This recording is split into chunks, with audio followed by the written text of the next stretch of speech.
It's the name of a famous method. In this method, you set goals for yourself on a daily or weekly. You start to put cross to the days on which you have reached your goal. You make a chain with these crosses and you don't give up. You don't break that chain. But we have a problem.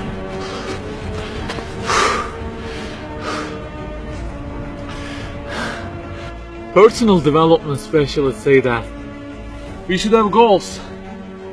You know, they say like, don't sleep more than 6 hours, learn a language, finish a book every week, don't stop, always run, don't give up on your dream, don't break the chain. Okay, I don't object to them. I also have a table and put crosses on it every day and go after many goals, no problem. But you know what? They don't talk about the most important part of it.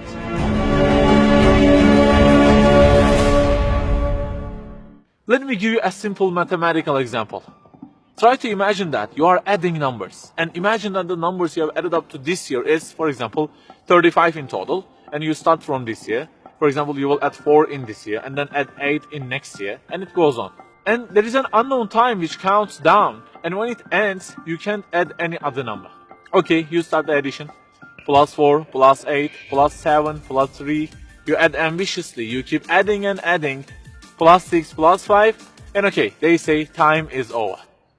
Then you realize that you have added the numbers into a giant parenthesis, and there is a zero multiplication at the end of it. It wipes out all the numbers you have added all those years, and the result becomes 0. Of course, you are disappointed. All your efforts have been wiped out by the 0.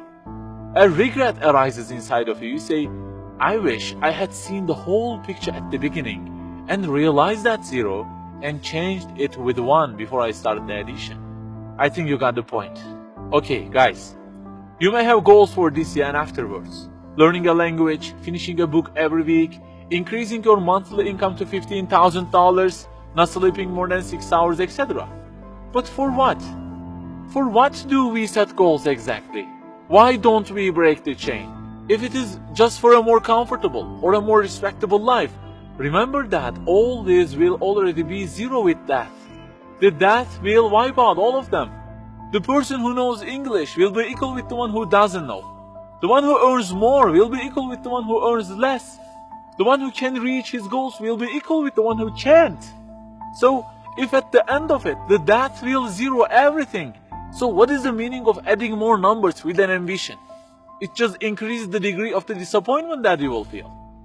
So the logical thing is seeing the whole picture at the beginning. In this life journey, which will end in an unknown time, my first job must be to prevent death from being 0. Well, can I really prevent death from being 0?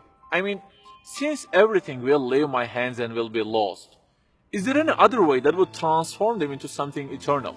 I mean, isn't there any kind of stamp for eternity that would impress all of the things that I possess and say, look, there is a seal on them and you can't wipe them out, okay? They will remain forever.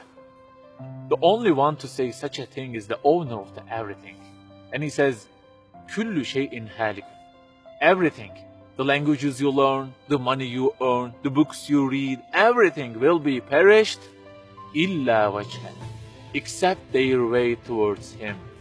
So the creator of our life says, if your intention is towards Allah, if the thing you do is for His acceptance, it won't disappear, it will be transformed into eternity in paradise. So learning a language, finishing a book every week, being rich, everything, if they are towards Him and for His sake, eternity stamp being pressed on them. For example, in this year, I will study English for 10 minutes daily. For what? Because serving Islam in the field of English is so important, and I want to gain acceptance of my Lord with it. That 0 has turned into 1. This year, I will finish a book every week. Why? Because this is the way of being a more sophisticated person and serving Islam better, and Allah who is eternal will be pleased with it. Good news, that 0 has turned into 1 because now His acceptance is your intention. I aim increasing the income of my company to $150,000. For what? Because I will spend that money on spreading the message of the Quran to the whole world and the publications that would please Him. you have exterminated the zero, because now your goal is towards him. We add and add like this through our lives, and they don't end with death. People who seek Allah's sake in their actions kill their death. Death cannot zero their additions.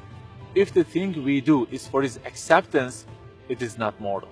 You may say, I don't really love him that much, and maybe I don't really believe in him that much either.